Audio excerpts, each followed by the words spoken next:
Hello, so today we're going to be talking about graphing functions. So we're going to explore the characteristics and complete the table to graph the function. So it gives us the equation f of x equals 2x. And so what we're going to do is we're going to go ahead and apply our inputs that we discussed on Tuesday, Wednesday to evaluate for the value. We're going to plot the ordered pairs and we're going to see what our function looks like. So when we plug -2 into 2x, that's going to be 2 times -2, and 2 times -2 is going to be -4. So we're going to plot the point -2, -4. So -2, -4. Now we're going to go ahead and we're going to plug in -1, and we're going to replace that with x. We're going to have f of -1 equals 2 times -1, and 2 times -1 is -2. So we're going to go when x equals 1, it's going to equal 2. Now we're plugging 0. F of 0 equals 2 times 0. Well, 2 times 0 is just going to be 0. So we're going to go to 0 and 0. We're going to do f of 1 equals 2 times 1, and 2 times 1 is 2. So we're going to go to x equals 1, and we're going to go up to 2. F of 2 equals 2 times 2. 2 times 2 is 4. And then go up to 2, go all the way up to 4, and put your dot. And let's do another point. Let's try if we have 1.5. If we have 1.5, we put 1.5 in here. 2 times 1.5, and we get 3. So we're going to go to 1.5, which is between 1 and 2. And we're going to go up, and we're going to hit 3. We're going to connect our dots starting from here to here. And they're going to go infinitely up and down to infinity down and infinity up. So positive infinity, negative infinity. That's why we have our little arrows, because we can continue to try different values into our function, and that's what we would get. So we look at it, it looks all pretty, and it's complete. This is what's a linear function, because it looks like a line. Okay, so we're going to go ahead and we're going to try another one. We're going to complete the table and then graph the function. So here's my new function, g of x equals x squared. So we're going to replace x with whatever our input is. So x is -2. So we're going to have f of -2 equals -2 squared. Squared just means you're multiplying it by itself. So -2 times -2 is going to be a positive number, and 2 times 2 is 4. So when we have -2, we're going to have 4. So let's go to -2, and we're going to go all the way up to 4. Now we have x is -1. So we have f of -1 equals -1 squared. Once again, a negative times a negative is a positive, and 1 times 1 is 1. So we're going to go to -1, and we're going to go up to 1. We have f of 0, which is 0 squared. 0 times 0 is still 0. So we're going to go, and we're going to find 0, 0. F of 1 is going to be 1 squared. 1 times 1 is 1. So we're going to go to 1 and then 1. F of 2 equals 2 squared, which is 2 times 2, and that's 4. So we're going to go to 2. We're going to go all the way up to 4. Now we're going to attempt to connect my line. It was not perfect. And stuff like that happens. When it's a sketch, it's not always going to be perfect, unlike the graph can do for us, but we did try. So let's go ahead and try our next one. Our next one is going to be a little bit more complicated. And sometimes when you have a problem like this, it's a little bit harder to do, and you can always put it in the calculator. So we're going to complete the graph of the function. Once again, we're going to replace x with our number, because our input, and we're going to have f of -2 is going to be 2 to the -2.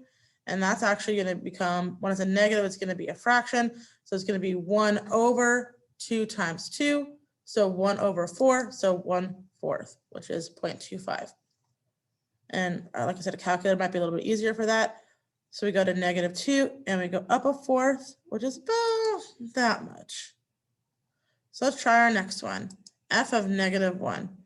So we're going to have 2 to the -1. Once again, negative makes it a fraction. So we're going to have 1 over 2 to the first power, which is just 1/2. So we're going to have 0.5. So we're going to go to -1, and we're going to go to 0.5, which is about right here. And we're going to do f of 0, which equals 2 to the 0 power. This is a special one. Whenever we have anything to the 0 power, our outcome is just going to be 1. So we're going to go have 0, 1. So we're going to go to 0, and we're going to go to 1. Now we're going to do the first power. F of 1 equals 2 to the first power. Anything to the first power is just itself, which is going to be 2. So we're going to go to 1, and we're going to go to 2. And then we have f of 2, which is 2 to the second power, which is 2 squared, which is 4. So we're going to go to 2, and we're going to go to 4. Now I do want to show you that on the calculator as well, so how you can find that. So if I take my calculator, I have h of x equals 2x. We're going to do what we've been doing. We're going to go to y equals, and we're going to type in 2. We're going to hit this button right here to raise it. And we're just going to type in our variable. Now to fill out my graph, I would just go second, or just fill out my table, go to second graph. And then I'm starting at -2. So we got 0.25, 0.5, 1, 2, 4.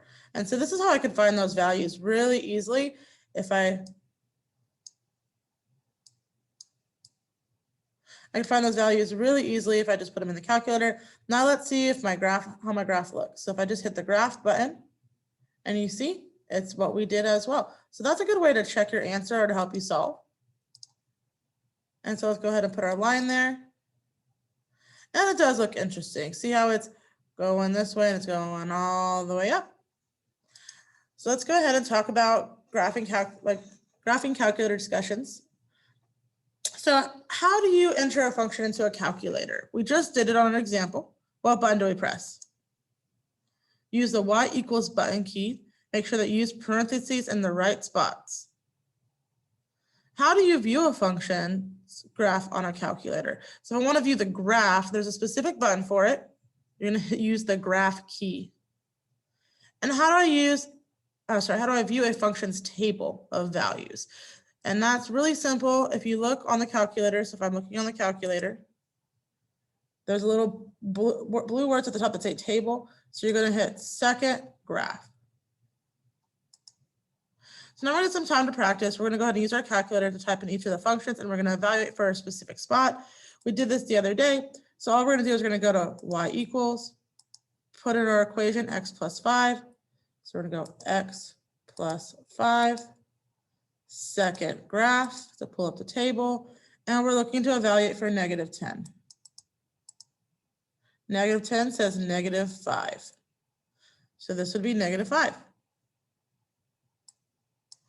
Then we'll do the second problem. We'll go to y equals. And I will pull up my annotation tool real quick so I can write on here. And we got -5. And let me pull this little tool up over here real quick. Okay, so we're gonna do the next one. We're gonna have -x squared. So you have to hit the negative or you will get an error. X squared, second graph. We're looking for 5, so we're gonna scroll until we hit 5. And we get -25. So over here, we hit -25.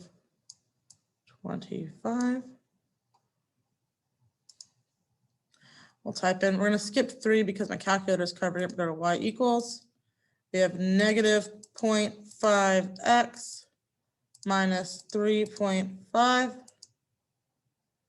I'm going to go to second graph, and we're going to look for 6. We get -6.5.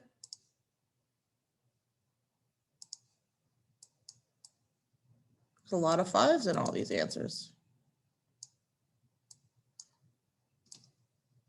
Trying to make it a little bit obvious that's a 5 because I keep drawing it on that little line. We're going to do our next problem. Y equals, clear, 0.5, parentheses, x squared plus 8, close parentheses, second graph. We're looking for when x is 0, When x is 0, it looks like that's a 4.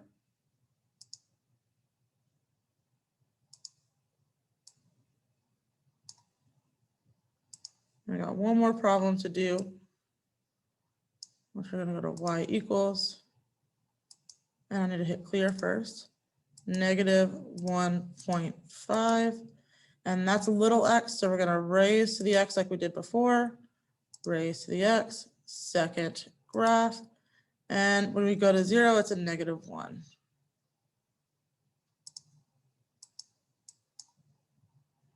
Okay.